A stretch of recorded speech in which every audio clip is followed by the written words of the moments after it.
Hello ತಮ್ಮ, ನನ್ ಗಾಡಿ ಸರ್ವಿಸ್ ಬಂದಿದೆ, ಒಂದ್ 5,000 ಇದ್ರೆ ಹಾಕು. ಏನಣ್ಣ ಯಾವಾಗ್ಲೂ ದುಡ್ಡು ಅಂತಿರ್ತೀಯ. ನಂದು ಆಫೀಸ್ ಕೆಲ್ಸದ್ದು ಎಷ್ಟೊಂದು ಟೆನ್ಷನ್ ಇರುತ್ತೆ ಗೊತ್ತೇನಣ್ಣ ನಿಂಗೆ. ನಾನೇ ಇನ್ನೂ 8,000 ರೂಪಾಯಿ ಬೈಕ್ EMI ಇನ್ನೂ ಕಟ್ಟಿಲ್ಲ, ಅದ್ರಲ್ಲಿ ಬೇರೆ ನನ್ ಸ್ಯಾಲ್ರಿ ಕೂಡ ಆಗಿಲ್ಲ. ಇರೋಣ, ನಾನೇ ಏನ್ ಮಾಡ್ಬೇಕಂತ ನನಗೆ ಗೊತ್ತಾಗ್ತಿಲ್ಲ. ಇಡೋಣ ನಿನ್ ಫೋನ್, ನಾ ಆಮೇಲೆ ಮಾತಾಡ್ತೀನಿ. ಏನಾಯ್ತು ಸುಜೇಂದ್ರ? ಏನಿಲ್ಲ ಅಣ್ಣ, ನಮ್ಮ ಅಣ್ಣಂಗೆ ಅರ್ಜೆಂಟ್ ಆಗಿ 5,000 ರೂಪಾಯಿ ಬೇಕಂತೆ. ಮನೆ ತಾನೇ ಸ್ಯಾಲ್ರಿ ಆಯ್ತಲ್ಲ, ಹಾಕ್ಬೇಕಿತ್ತಾನೆ ನಿಮ್ಮ ಅಣ್ಣನ್ಗೆ. ನಿಂಗೆ ನಮ್ಮ ಅಣ್ಣನ ಬಗ್ಗೆ ಗೊತ್ತಿಲ್ಲ. ನಾನೇನಾದ್ರೂ ದುಡ್ಡು ಕೊಟ್ರೆ ನನಗೆ ವಾಪಸ್ ಕೊಡೋದೇ ಇಲ್ಲ. ಯಾಕಣ್ಣ ಏನಾಯ್ತು ನಿಂಗೆ? ನಿಮ್ಮ ಅಣ್ಣ ನಿನ್ಗೋಸ್ಕರ ಎಷ್ಟೆಲ್ಲ ಕಷ್ಟಪಟ್ಟನ್ ಗೊತ್ತಾ? ಅದೆಲ್ಲ ನನ್ಗೆ ಇವಾಗ ನೆನಪಾಯ್ತು. ನಿಮ್ಮ ಅಣ್ಣ ನಿನ್ಗೋಸ್ಕರ ಎಷ್ಟು ಕಷ್ಟಪಟ್ಟು ಓದಿಸಿದನಲ್ಲ, ಅದ್ರ ಬಗ್ಗೆ ಯೋಚನೆ ಮಾಡಿ ಸ್ವಲ್ಪ. ಅಣ್ಣ, ನನ್ನ ಅಕೌಂಟಿಗೆ 5,000 ರೂಪಾಯಿ ಬಂದಿದೆ ಅಣ್ಣ.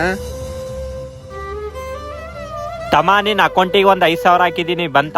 5,000? ಅಷ್ಟೊಂದು ದುಡ್ಡು ಹೆಂಗ್ ಬಂತಣ್ಣ ನಿಂಗೆ? ನನ್ ಬೈಕ್ ಮಾರಿಬಿಟ್ಟೆ ಕಣೋ, ನೀನ್ ಬೇರೆ EMI ಅದು ಇದು ಅಂತಿದ್ದೆಲ್ಲ. ಫಸ್ಟ್ ಅದನ್ನ ಕಟ್ಬಿಡು. ಅಣ್ಣ, ನೀನೇನ್ ಬೈಕ್ ಬಗ್ಗೆ ಯೋಚನೆ ಮಾಡ್ಬಾರ್ದಮ್ಮ. ನಾನು ಅವ್ರಿಗೆ ಹೇಳಿದೀನಿ, ನಮ್ ತಮ್ಮನ್ ಫಸ್ಟ್ ಸ್ಯಾಲ್ರಿ ಬರ್ತಿದ್ದಂಗೆ ಬಿಡ್ಸ್ಕೊಂಡ್ಬಿಡ್ತೀನಿ ಅಂತ. ಇವಾಗಾದ್ರೂ ಗೊತ್ತಾಯ್ತೇನೋ ನಿಮ್ಮ ಅಣ್ಣನ ಎಂತ ಪ್ರೀತಿ ಅಂತ, ಸ್ವಲ್ಪ ಅರ್ಥ ಮಾಡ್ಕೊಳ್ಳೋ. ನಿಜ ಅಲ್ವಾ, ನಮ್ ಕೈಲಿ ದುಡ್ಡು ಬಂತ ಅಂತ ನಮ್ ತಂದೆ ತಾಯಿಗೆ, ಅಣ್ಣ ತಮ್ಮಂದ್ರಿಗೆ ಯಾವತ್ತೂ ಮರೆಯಕ್ ಹೋಗ್ಬಾರ್ದು. ಈ ವಿಡಿಯೋ ಇಷ್ಟ ಆದ್ರೆ ನಾ ಮಾಡಿದ್ದು ಸರಿನಾ ತಪ್ಪ ಅಂತ ಹೇಳಿ ಕಮೆಂಟ್ ಮಾಡಿ.